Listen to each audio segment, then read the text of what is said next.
remarks, and then we'll throw it open for questions. Coach? Hey guys, good to see everybody. Very proud to bring Joe Burrow, Lloyd Cushenberry, and Grant Delpit. 3 great young men, great examples of LSU football players, student athletes. We're looking forward to this year. I know you guys have a lot of questions. I'm not going to go everything, but we have a good football team coming back, and I can't wait to camp. Questions, Coach, right here on your left, third row. Spur 90.7 WVUA FM Tuscaloosa. Coach, the Tigers finished in second place in the SEC West last year, right behind Alabama. What do the Tigers have to do in 2019 in order to make the SEC championship to represent the West? You know, first thing that we have to do is block out the noise. Last year we came here with a lot of negativity about the program. Now there's a lot of positive things going on in the program. When we get to camp, we got to forget all that. We got to get back to the fundamentals. In order for us to have a championship football team, we have to score more points on offense, do a better job of run defense, and create more turnovers. Obviously, you got to beat Alabama. I mean, that's the benchmark at LSU. We're going to have a tough road trip against them at Tuscaloosa. We've got a lot of games ahead of us and a very, very tough schedule. We got to take it one game at a time and improve during the season. Coach, to your right, third row. Hey, Coach, how are you? Hi. I have a couple of questions for you. One being this: last year, you talk about the noise. There were detractors last year. There were people that thought that you would be fired, thought that your team was not going to do as good as they did. Yeah. You proved them all wrong. I'm very curious what that does for you inside as a coach, as a man, and what that does for your team and what kind of momentum that creates going into the season. Yeah, thank you for saying that. Without saying it, it was an internal motivation. There's no question about that. And anybody that knows myself or know our team, we're made of grit. And we're up to challenges. But you know what? You got to give credit to our coaching staff. You got to give credit to our football team and administration, everybody pulled together. We talk about being one team, one heartbeat, together like that. And we showed that last year. And you know, we had a lot of players that people didn't know about. We had Cole Tracy, the kicker that came through, Joe Burrows, a lot of, you know, we had Nick Brissett had 1,000 yards rushing. So a lot of guys contributed to that success. But thank you for noticing that. Coach, second question is this. I've asked your quarterback about this. The commissioner talked about it in his opening statements about mental health. I've spoken to your team a couple of times and appreciate that commitment. Yeah. But what is the role of a coach, of a leader, in going from, hey, we don't talk about this, toughen it up, don't talk about it, suck it up, to really having an open program to talk about mental health so that these guys are healthier? Well, I think it's important for myself, and you've been around our program. I told our team, I'm going to treat them like my sons. And look, if my sons, if there's something wrong with them, I'm going to get them help. And they know we're going to get the best help at LSU. We provide the best help. You came. We have a lot of counselors available for our kids, but you know what? They have to open up and communicate. Hey, Coach, I need some help in this area, and I'm open to it. And they know that. I think you know that. Coach, to your left over here. Hey, Coach. Bruce Marshall, Sports Byline USA. A quick schedule question for you, early schedule in particular. And I know a lot of buzz about the Texas game, September 7th. I want to ask you about Georgia Southern. That's right. They run that option, Yeah. and they're very good. And I wanted to ask you, are you better off playing them first to have a little bit more time, preparing for that unique attack, or would you rather have them come after Texas? I would not like to play them in the middle of the season. You bring up a good point. Our coaches have been studied very hard at Georgia Southern. We have a lot of respect for them. We learned our lesson against Troy. Losing to them was not very good at LSU. And so we will be very, very well prepared against Georgia Southern. Obviously, the natural thing is to look towards Texas, and that's when you're going to get beat. So I think our team knows that. You know, the focus right now is going into camp. I love football camp. It's a time for us to focus on ourselves and get better. We have a one day at a time attitude in our football team. We have a one game at a time attitude in our football team. So hopefully that prevails this year. Coach, to your left again. Good afternoon, Coach. AP Stedham, WHEP, AM and FM, Foley, Alabama. Coach, why did you hire John Robinson, and what can he bring to your program? You know, I was speaking when I was interim coach. I'd been at USC for 11 years. I had a good relationship with Coach Robinson. When I was interim coach, I would go to the Booster Club meeting on Monday, and they'd bring us back on a golf cart, and Coach Robinson would ride with me, and we became friends. And I asked him after the second time, I said, Coach, come on up to the office, let's talk a little football. So we went out the patio on a sunny deck out there, 82 degrees, sunny, typical California day out there. And Coach Robinson and I would talk football. Then about the third time, he says, Coach, I want to tell you something. What? He says, I've been around USC a long time. No football coach has ever asked me my opinion on football. I said, well, Coach Robinson, I value your opinion. Him and Miss Beverly became friends of mine, his wife. Now, his wife is the biggest LSU fan if you ever seen. She's from New Orleans. They decided to move to Baton Rouge, Louisiana, and I asked Coach Robinson if he would come and be a consultant for me. So that's how it happened. To your right, Coach. Hey, Coach. Michael Bradford from Saturday Down South. Going back even your time at Ole Miss, time at USC, and now at LSU, you've coached a lot of good defensive players. Yeah. How high on that list do you rank Grant Delpit?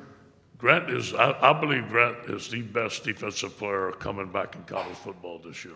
There ain't no question about it. He can do everything.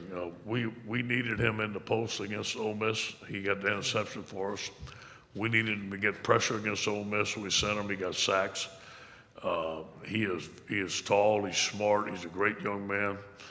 I do believe that he's one of the best defensive players I've ever been around. To your left, Coach. Hey, Coach. Jacques Doucet, WAFB. How's your summer going? Good, Jock. Good to see you, man. Good to see you. Happy birthday, a week late. Yeah, thank you. Every recruit's important. It's a team game. But can you speak to, it appears Joe Burrow might be the biggest acquisition you've been able to make, and his importance, the quarterback position, all those things. He came right at the right time. I think he changed our program around. He gave us some stability at the quarterback position. He gave us a leader there. He gave us a coach on the football field. I think we've only just seen the beginning of Joe Burrow. Last year, we could not run him like we wanted to. As you guys know, Miles was hurt. We're going to the spread offense. He's going to have more ability to check plays at the line of scrimmage. We better to see what Joe Burrow is really made of. I think he's going to have a great year. Coach, to your right.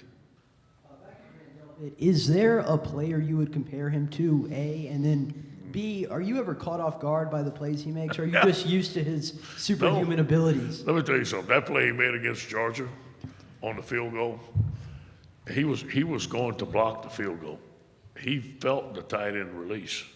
He came out of his rush, covered the tight end, saw that Devin White was covering it, and then went tackle the kicker and caused the fumble.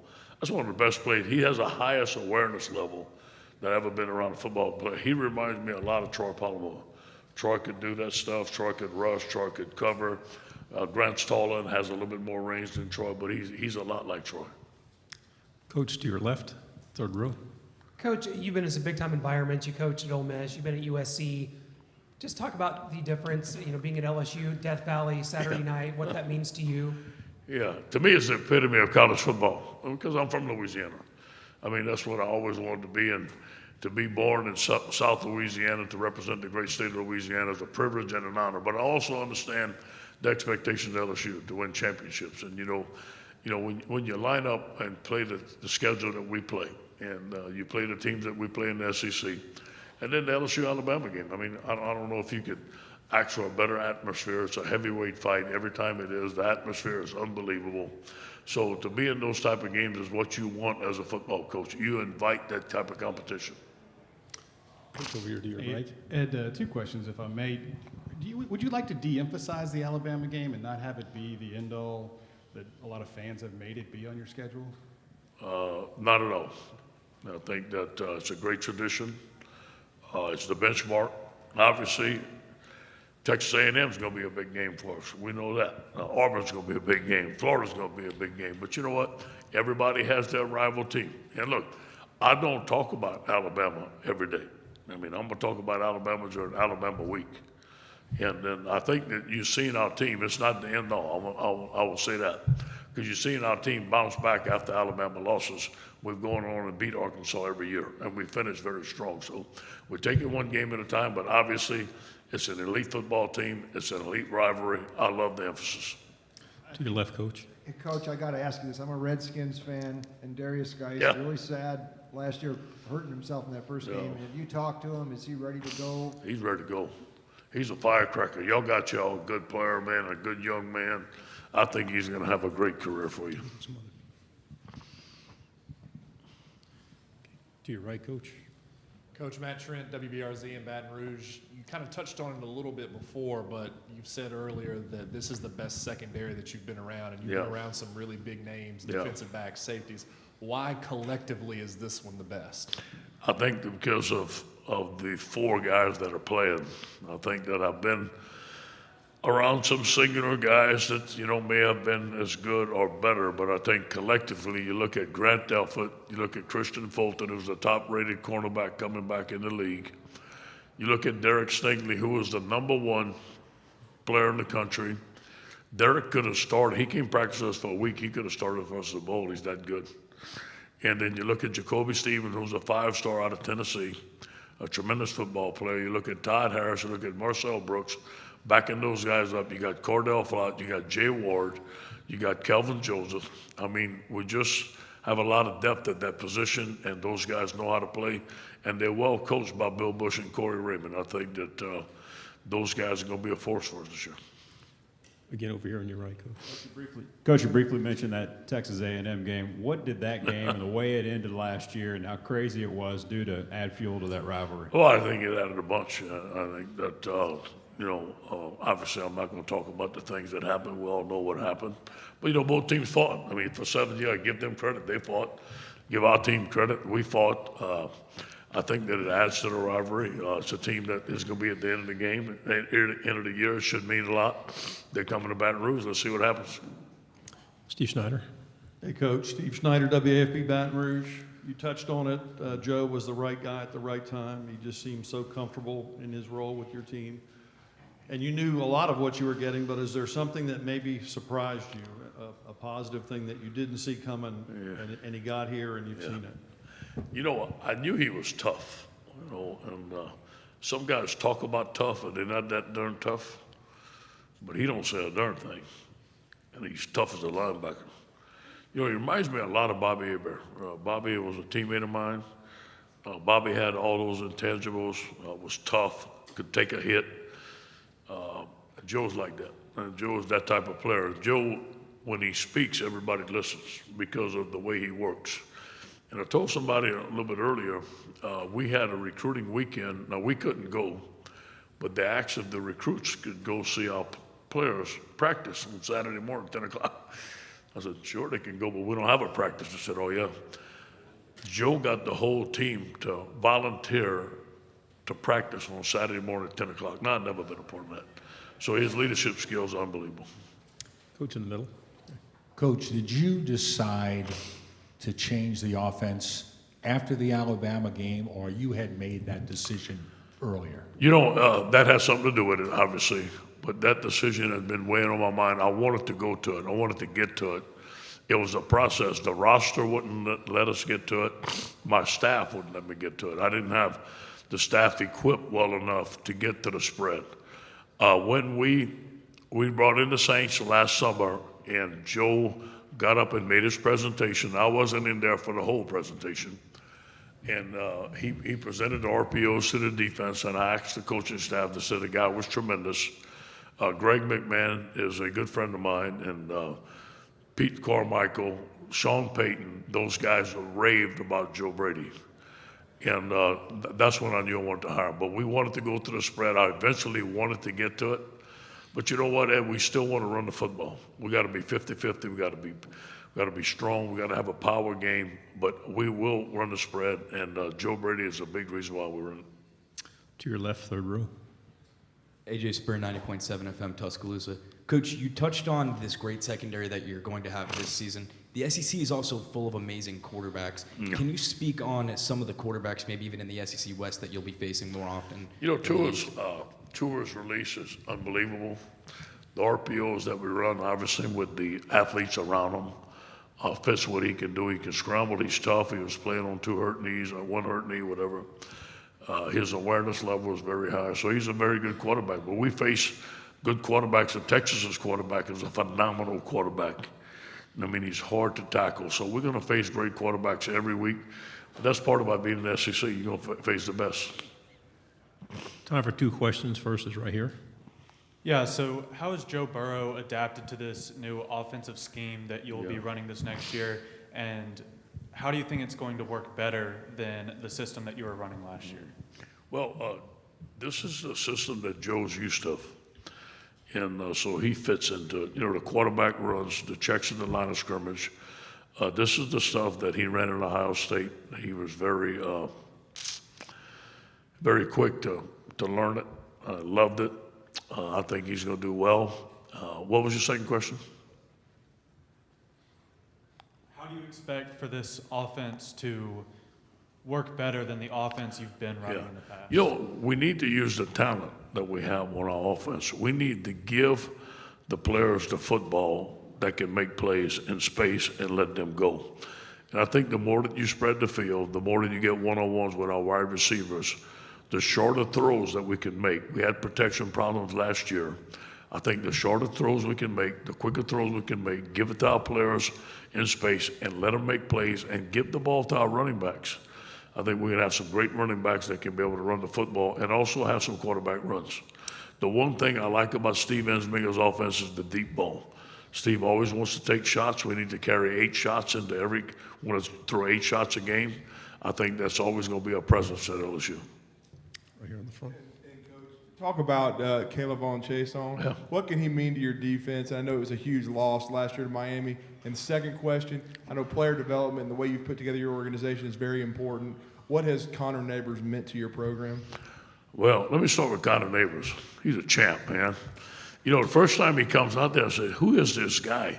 He's running people down every down. I mean, running the running back down every down. I wanted to put him in a uniform. I mean, this guy had tremendous energy. But you know what? Along with Tommy Moffitt, along with our strength staff, he's LSU, man. He's purple and gold. So he's teaching those guys not only weights, but teaching them how to be a Tiger, teaching them how to be tough. And then Caleb Chesson obviously is our best pass rusher. When we run the 3-4, we always want to bring him. He's the bench linebacker. We want to put him in specific positions so he can rush. And on our third down, he's on our green team. He's going to be out right in. He's our featured rusher. And, every team has a featured rusher. He's our guy. Last question, Coach, right here. Hey, Coach, talking to Lloyd Cushenberry today, he said we gave up too many sacks, we gave up too many tackles for loss. Can you talk about improving your protection this year? And is there any update on Ed Ingram returning to the team? There's no update on Ed Ingram. Obviously, this thing has been prolonged, and it's out of our control. Obviously, he has to go through the process.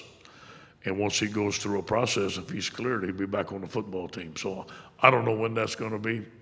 I'm not too optimistic. I was optimistic, but it seemed like it's getting pushed back and pushed back. So we have to go into the left guard position, being Chason Hines or Cordell Thomas right now. I think that's going to be the focus. All right, Coach. Thanks very much for your time. Good to see everybody. Thank you.